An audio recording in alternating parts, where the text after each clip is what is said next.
өткеніне 6 ай өтті, басына жиі барып тұруға бола ма дейді. Жоқ. Сен жүрегің ауырып қалады, науқас болып қаласың. Сен қазір зират басына бара берме. Сенің дұға керек күйеуіңе. Сол қалған балаларды аяққа қой.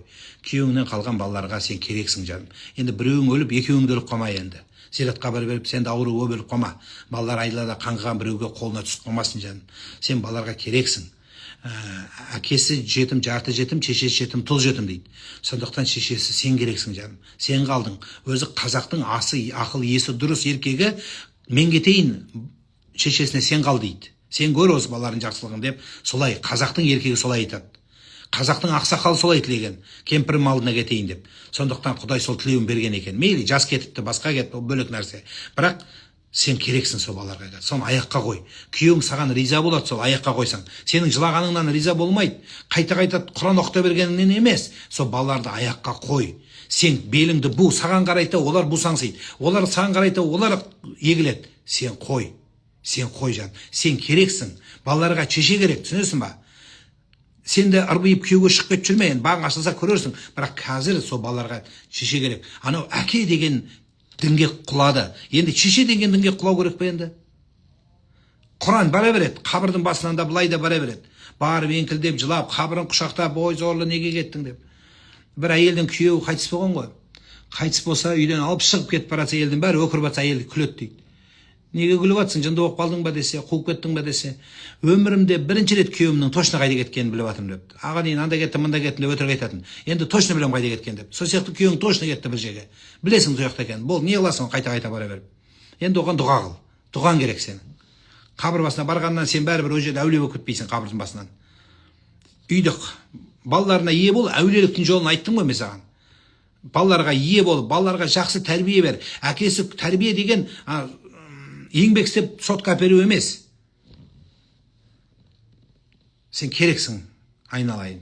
Құраныңды сол балаларға үйрет. Балаларға әр таңда Құран оқыт. Балаларға аяқ киімнің аяқ киімін сүрткізіп үйрен. Жоқ болса да папасын. Аяқ киіңіз қараңдар. Әкеңе жақсы сөйлесең, әкенің жақсы орнын үйретіп берсең, Құда қаласа күйеуің риза болады саған.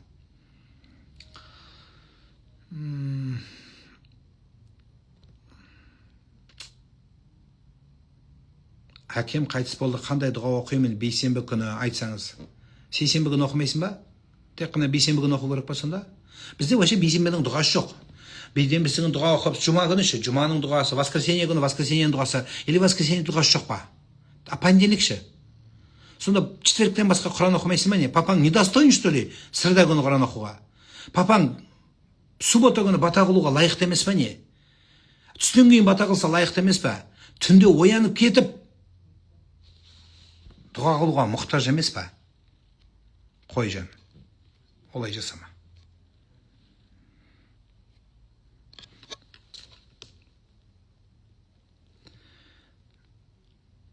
Әйел адам жұмыс жасаса, ер адамның әлсіздене бастайды дегенге көзқарасыңыз қалай? Дұрыс? Еркек адам әйелге жұмыс істеткізбеу керек. Әйел адам еркектің тапқан ақшасын шашу керек. Соны жарату керек. Дейінші, шашу дұрыс жарату керек. Әйел адам сол үшін жаратылған. Бриллианттар тағып, қыдырып, балаларына жақсы тәрбие беріп, күйеуін сағынып күтіп алу үшін жаратылған. Әйел ешак үші болып жұмыс істеу үшін жаратылмаған. Әйел үйде ошақтың гүлі. Сондай қылып тәрбиелену керек. Оқу керек әйел, білімді болу керек. Сол білімнің барлығын баласына салу керек. Бір еркекке тәуелсіз болып, екінші еркекке тәуелді болмау керек. Сенің әйеліңе ешкім, ей, неге өйтпейсің деп қағаздарды лақтырмау керек. Сенің әйелің алақанда жүру керек сенің. Сондай жасап берген еркек, сол нағыз еркек болады. Ал енді әйел адам еріккеннен жұмысқа шықпайтын шығар, демек шықты ма, жетпей жатыр деген сөз.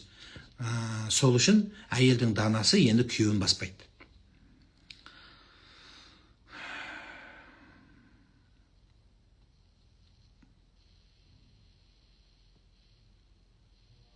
Ой, ондай еркек кем деген ғой. Динозавр заман өліп қалған. Ондай еркектер. Бірақ енді қалып қалды ма деп айтып жатқаным ғой. Бірақ десе де. Кейінгі, менің айтылған сөзім, біз кетеріміз, видео қалады ғой. Осылар қалады, кейін естейді Құдай қаласа ұрпағымыз. Соны естіп, түзелер, бір адамға бір жақсы сана қойылар. Біз бүгінгі күнмен сөйлеп жатқан жоқпыз ғой. Үйді тазалау мақсатында ютубтан құран дұғалар көп қосаман. Үйді тазарту керек деген миымнан кетпейді. Қалай аурасын жақсартсам болады дейді. Үйдегі құран қосып қойсаң үйдің аудиосы жақсарады дейсің ба? Bluetoothпен қосасың ба? Қалай қосасың өзі? Мысалы, қарындарың аш, бірақ ютубтағы тамақ ішкендердің видеосын қосып қойсаң, қарның тоя ма? Или лучше доллардың видеосын қойып қойшы, долларлар бүйтіп жауып жатқан. Үйіңе жауа ма доллар? Ютубтан жаумайды точно. Жаңа қарын ашқан ыңғайлы, тамақ ішкендерді асмер дейді. Сол асмерге бүйтіп қарап отырсаң, бүйтіп ол да сораптап микрофонды мере қойып деп жұтқандарын салады. Сен де бүйтіп қарап отырасың да, бірақ қарын тоймайды адам. Қарның вообще тоймайды. Сондықтан ютубта емес, ютубтағын өзің оқы, жаным сол. Білгеніңді өзің оқы. Тілің қате болса да сен оқы. Сенікі өтеді. Жұмыста жасаймыз, балаларды өтеміз, машалла. Супер келіншексіз, Алла разы болсын сізге. Жігітім үйленем дейді, бірақ примеш религию дейді. Хиджаб кигізіп қоям дейді. Дұрыс па ол? Орамал тағам деп айт. Орамал тағам дейді. Байсызғарып қап жүрме, тиіп ал, тезірек. Аға, балам болмай, бала асырап алған едім, біреуден сетіп қояма деп қорқам дейді. Сетіп деген сөз не сөз? Біреу біліп қояма деп па? Жақсы, сауапты іс қылғансыз, бірақ бәрібір айту керек кейін. Ақыл кіргенде қою керек. 14 жастағы ұлым Құран оқитын, бірақ себепсіз үйде асылып қалды. Күнәма, жұмаққа кіреме деп ұлыма жауап беріңізші дейді. Дұға қыла беріңіз, болды. Енді дұға қылыңыз, болды. Балаңыз сәл қателік болған екен, Алла кешірімді, болды.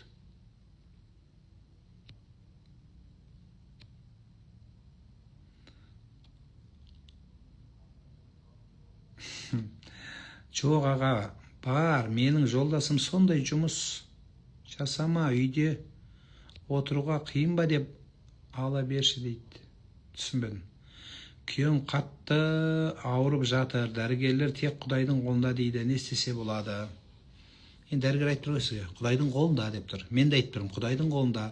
Енді сен менен сұрап отырсың, Құдайға сұра, Алладан дұға қыл, басыңды сәждеге қой, Алладан сұра. Ауырғанның есі қойып кетпе. Күйеуінің ауруы сені Аллаға алып келді ма? Енді күйеуінің кейін не болса да, қандай исход, қорытынды қандай болса да Алладан ұзамай енді. Көрдің ғой?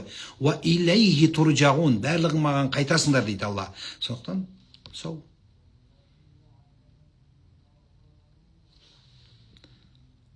Байды қалай өзгертеміз? Айтыса береді, қатын құсап.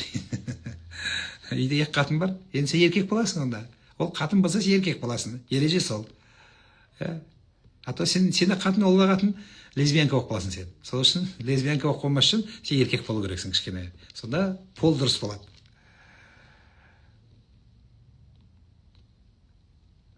Меккеге бару парыз ба? Бай болсаң парыз болады. Мұхаммеджан есімін Мұхантай деп ескертіміз, еркелетеміз деген етпейді. Еркелет ол. Мазақ сөз емес ол бізде.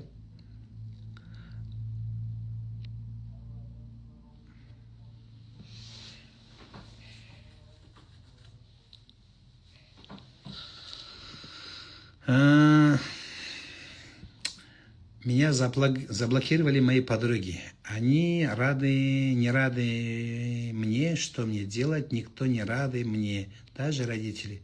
Но зато я же не заблокировал. Вот видишь, они заблокировали, зато тебе другие двери открылись. Слава Всевышнему, в наши двери открылись. Добро пожаловать. Я могу тебе подписаться, будем друзья. Ну, они тебя заблокировали в виртуальном мире, но они-то в жизни тебя не заблокировали. Самая большая беда, когда тебя заблокировал Аллах. Это самая наибольшая проблема, которую никто не может решить. Понимаешь? А остальное все решаемо. Как один ученый сказал, от всех проблем можно выйти. Только от гроба не выйдешь. Поэтому остальное все можно решить, дорогой. Радуйся жизни. Там заблокировать, другой контакт подпишется. Не подпишется, другая жизнь есть. Все будет нормально.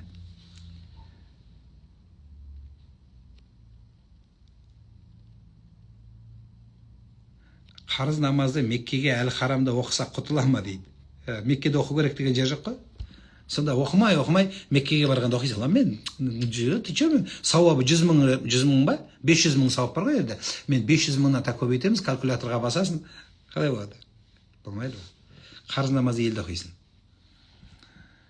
Көз моншаққа не дейсіз дейді. Көз моншақ түсінбейді ғой. Көз моншақ айтпаймын ештеңке. Адамға көз моншақ тағуға бола ма десең, балаларға тағады, ештеңе етпейді. Ниетің дұрыс болсын.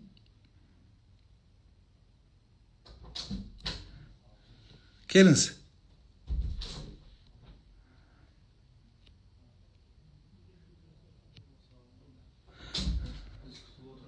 Келіңіз тағы. Ассалаумағалейкум. Қалайсыздар?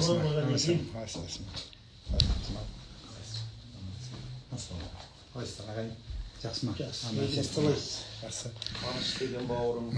Қазір аман болыңыздар, сау болыңыздар, Алла разы болсын, күндеріңіз берекелі болсын.